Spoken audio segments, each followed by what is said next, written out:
سورہ قصص کی ابتدائی آیات آپ کی خدمت میں عرض کرنے جا رہا ہوں، جس میں اللہ رب العالمین ان الفاظ کے ساتھ ارشاد فرماتا ہے کہ ہم تم پر حضرت موسیٰ علیہ السلام کا اور فرعون کا جو واقعہ ہے وہ بیان کر رہے ہیں، یعنی ان کی سچی خبر اور ان کی بات بتلا رہے ہیں۔ فرمایا کہ بے شک فرعون نے زمین میں غلبہ پایا، یعنی اس کو مال و دولت کی کثرت تھی اس کے پاس اور اسے حکومت ملی تھی، جو اس کا سب سے بڑا جرم تھا، جو اس آیت نمبر 4 میں اللہ رب العالمین نے بیان فرمایا ہے۔ وَجَعَلَ أَهْلَهَا شِيَعًا، اس نے اپنے شہر کے، اپنے اس ایریا کے لوگوں کو جو اس کے ماتحت تھے، ان کو اس نے فرقہ فرقہ کر دیا، یعنی ان کے ٹکڑے ٹکڑے کر دیے۔ اللہ رب العزت کو یہ فرقہ بندی پسند نہیں ہے۔ دوسرا اس کا جرم یہ تھا کہ اس نے سوشل ڈسکریمنیشن کی تھی، طبقاتی نظام تعلیم جس طرح ہے یا دیگر طبقاتی جو نظام ہیں، مثلاً کسی ایک برادری کو زیادہ عزت، دوسری برادری کو کم عزت دینا، اپنی برادری کو اعلیٰ سمجھنا، دوسروں کو نیچا دکھانا، تو اللہ تعالیٰ کو یہ سب پسند نہیں ہے۔ فرمایا ان میں سے ایک گروہ کو کمزور سمجھتا تھا، یعنی کمزور دکھاتا تھا، باقاعدہ اس کی کوشش کرتا تھا، اور دوسرے گروہ کو وہ عزت دیتا تھا۔ مثلاً جنہیں کمزور ثابت کرتا تھا وہ بنو اسرائیل تھے، کام شام ان سے کروائے جاتے تھے، کوئی اچھا عہدہ ان کے پاس نہیں ہوتا تھا، یہاں تک کہ جب اس نے خواب دیکھا کہ نجومیوں نے کہا کہ تمہارے اس رعایا میں سے، بنو اسرائیل میں سے ایک بچہ پیدا ہوگا جو تمہاری سلطنت کے لیے خطرہ ہے، تو فرعون نے اسی وقت سے یہ کوشش شروع کر دی اور جہاں بھی بچے پیدا ہوتے تھے انہیں قتل و غارت شروع کر دی اس نے، یہاں تک کہ 90,000 بچوں کا قتل کیا۔ اور حکمت خداوندی یہ ہے کہ جس شہر میں 90,000 لوگ قتل ہوئے تھے، اسی شہر میں جناب موسیٰ علیہ السلام پیدا ہوئے، اور حضرت موسیٰ علیہ السلام صرف وہاں پیدا ہی نہیں ہوئے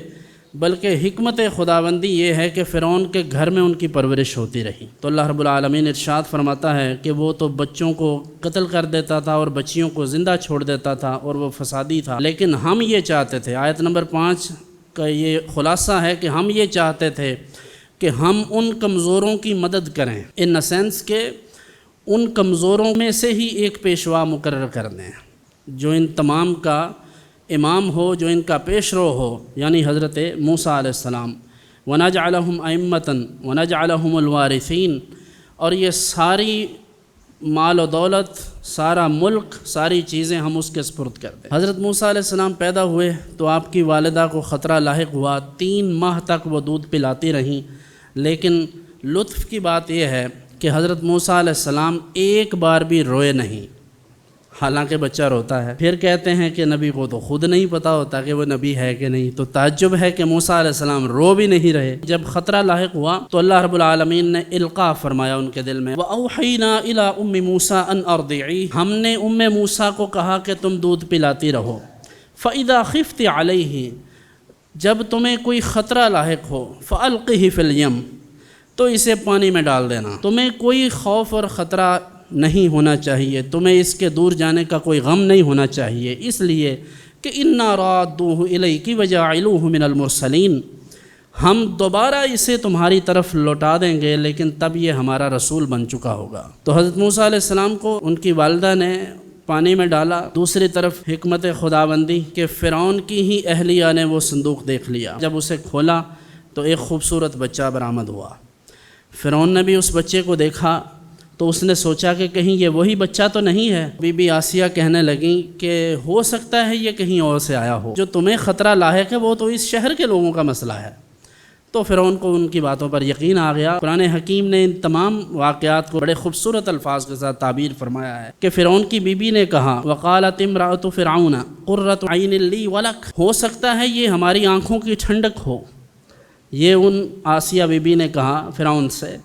تو فرعون کے منہ سے برجستہ نکلا کہ یہ تمہاری آنکھوں کی ٹھنڈک ہوگا، میری آنکھوں کی تو نہیں، اور پھر یہ سچ ثابت ہوا۔ اس کے لیے وہ کبھی بھی آنکھوں کی ٹھنڈک نہیں بنے، بلکہ اس کے پایا تخت کو الٹنے کا سبب ہی حضرت موسیٰ علیہ السلام ہوئے، لیکن فرعون کی اہلیہ کے لیے وہ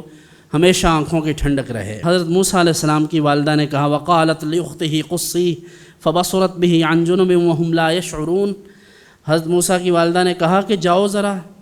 پیچھے چلو ان کے، دیکھو وہاں کیا معاملات ہو رہے ہیں۔ تو وہاں یہ باتیں ہو رہی تھیں کہ یہ بچہ دودھ نہیں پی رہا، اور مختلف دائیاں آئی ہیں انہوں نے دودھ ہی نہیں پیا کسی کا۔ حضرت موسیٰ کی بہن نے کہا کہ میں ایک ایسی عورت کو جانتی ہوں جو اس بچے کو دودھ پلائے گی تو یہ بچہ پی لے گا۔ انہوں نے کہا ٹھیک ہے، تو وہ لے کر آئیں اپنی والدہ کو، اور لا کر جب ان کو کہا کہ بچے کو اٹھا لیں، بچے کو اٹھایا، جناب موسیٰ علیہ السلام نے دودھ پی لیا۔ تو فرعون کو اس پر تشویش ہوئی، اس نے کہا کہ ایسا کیوں ہے؟ تو انہوں نے بڑی حکمت سے، بڑے حکیمانہ انداز میں جواب دیا، کہا کہ میں ایک صاف ستھری خاتون ہوں، پاک صاف رہتی ہوں اور خوشبو لگاتی ہوں بدن کو، اور ویسے بھی میری طبیعت میں اور میری فطرت میں اس طرح کی اللہ رب العزت نے چیزیں رکھی ہیں، میرا دودھ اس طرح کا ہے کہ بچے خوشی سے پی لیتے ہیں، اور میرا جسم ایسا ہے کہ خوشبو آتی ہے تو بچے میری طرف راغب ہوتے ہیں۔ چنانچہ اس کو یہ بات سمجھ آئی اور اس نے کہا پھر اس بچے کو تم ہی لے جاؤ۔